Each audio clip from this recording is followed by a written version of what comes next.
like a Hellcat.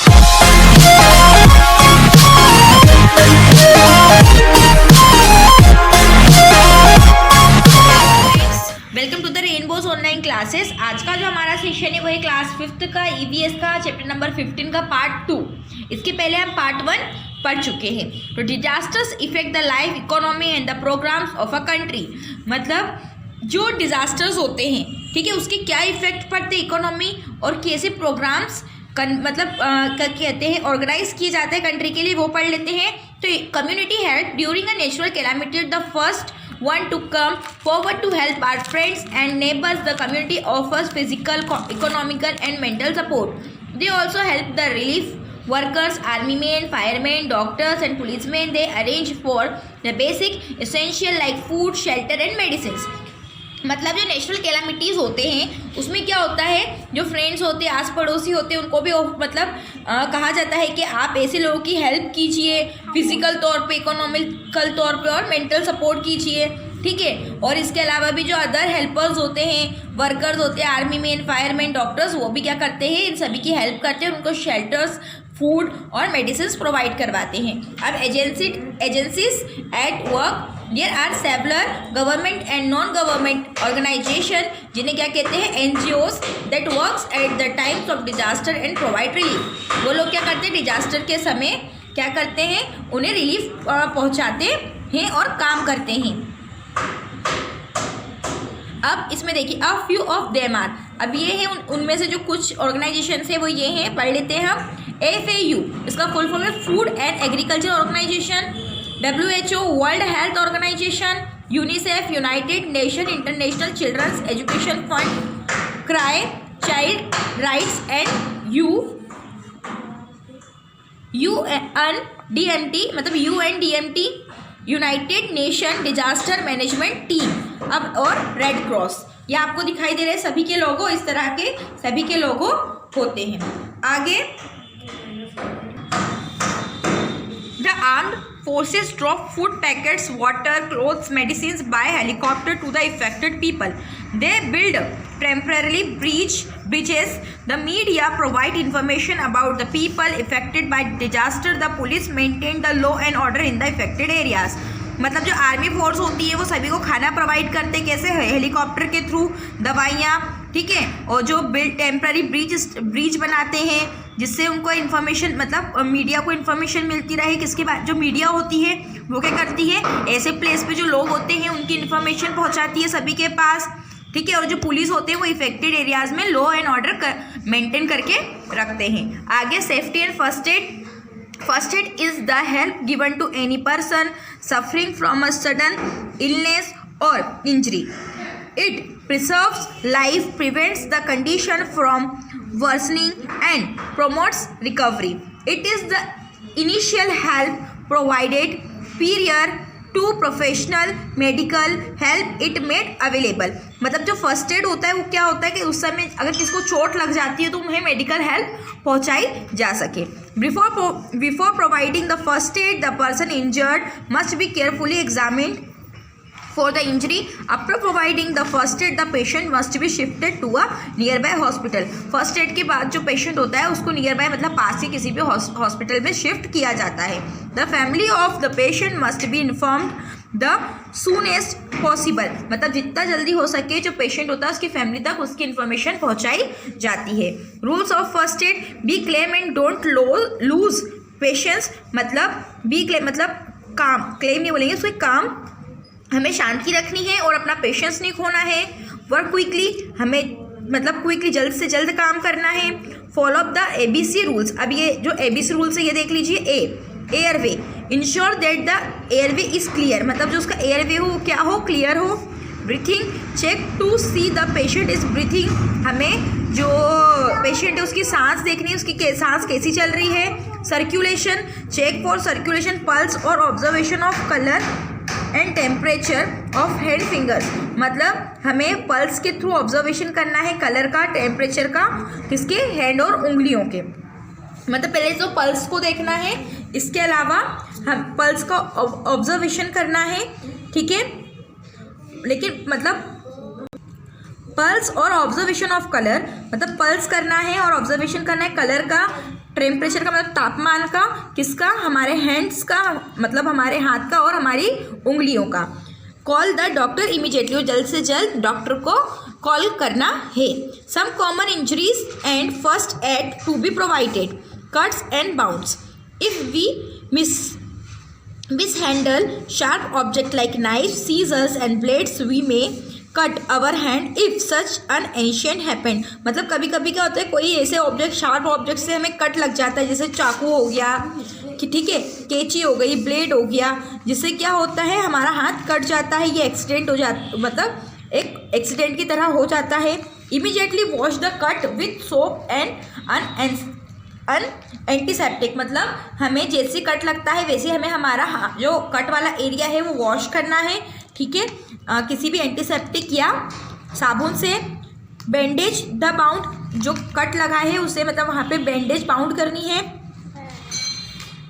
With the doctor in case the bound is deep, bandage the bound मतलब उस cut को bandage लगानी है, ठीक है, और फिर डॉक्टर के पास जाना है इन केस अगर वो जो बाउंड है मतलब जो कट है वो गहरा हो।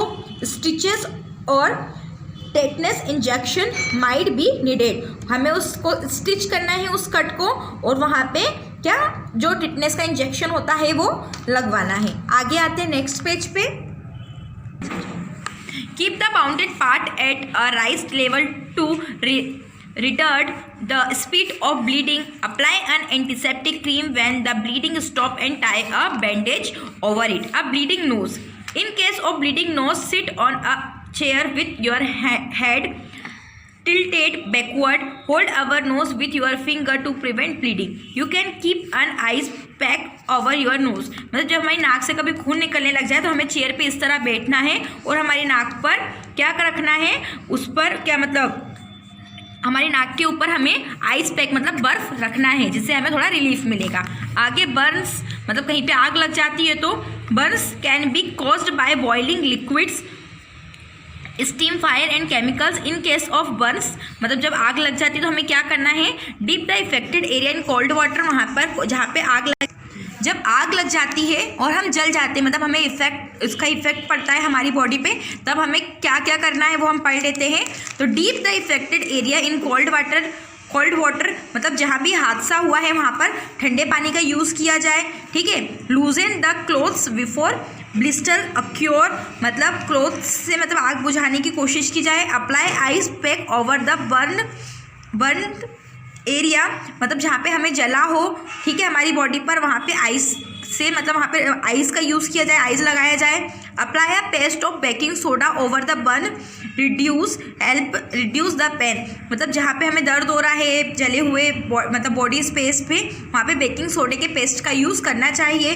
Cover the burn with a clean cloth, और जो मतलब जला हुआ हिस्सा है उसे हमें एक साफ कपड़े से कवर करना चाहिए। In case the cloth catch fire, wrap the person with a blanket to cut off the air supply, जहाँ पर भी मतलब एयर क्या कहते हैं, जो कपड़ा है वो जल रहा हो इन केस, ठीक है, जिसे हमें रैप करा है किसी पर्सन को ब्लैंकेट से, तो cut off the air supply, वहाँ पे हमें एयर सप्लाई का कट करना चाहिए। आगे लूजिंग अनकॉन्शियस, मतलब अगर अनकॉन्शियसनेस मतलब कोई इंसान क्या हो जाए, बेहोश हो जाए, तो हमें क्या करना है। If a person is losing unconsciousness for fainting, hold the person before he she fall down, मतलब जो गिरा है उसे हमें संभालना है, होल्ड रखना है।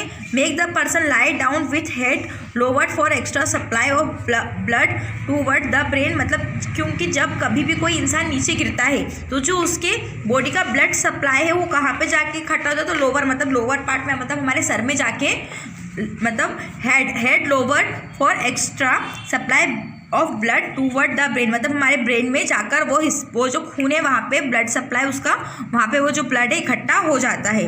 Do not crowd around the person, हमें कभी भी उस इंसान के आसपास भीड़ नहीं लगाना चाहिए। Loosen the cloth if they are tight, अगर उस इंसान ने बहुत टाइट कपड़े पहने हो तो उसके कपड़ों को हमें ढीला कर देना चाहिए। Electric shock, the useful electrical appliance can prove to be very dangerous if mishandled in case of an electric shock, मतलब हम अलग अलग तरह के इलेक्ट्रिक चीज़ों का यूज़ करते हैं हमारी लाइफ में, तो उनसे क्या हो सकता है, कभी कभी इलेक्ट्रिक शॉक लगने का भी चांस होता है। उसके बारे में हम पढ़ लेते हैं आगे पेज पर। Turn on the main switch, get the ringing checked on a regular basis, do not touch the electrical appliance with wait hand, मतलब कभी भी गीले हाथ से हमें इलेक्ट्रिक अप्लायंस को टच नहीं करना चाहिए। अब sprain is the pain and swelling caused due to a severe twist in the joint in case of a sprain, मतलब हमारे किसी भी जॉइंट में क्या होना, पेन होना है, स्वेलिंग होना, वो क्या कहलाता है, sprain. Do not move the affected part, हमें कभी भी जो इफेक्टेड पार्ट है उसे मूव नहीं करना चाहिए इन केस अगर ये प्रॉब्लम होती है तो। Tie an elastic bandage to prevent movement, हमें वहाँ पर जहाँ भी इफेक्टेड एरिया है वहाँ पे इलास्टिक बैंडेज का यूज़ करना चाहिए, ठीक है, जिससे वो मूवमेंट को प्रिवेंट करती है।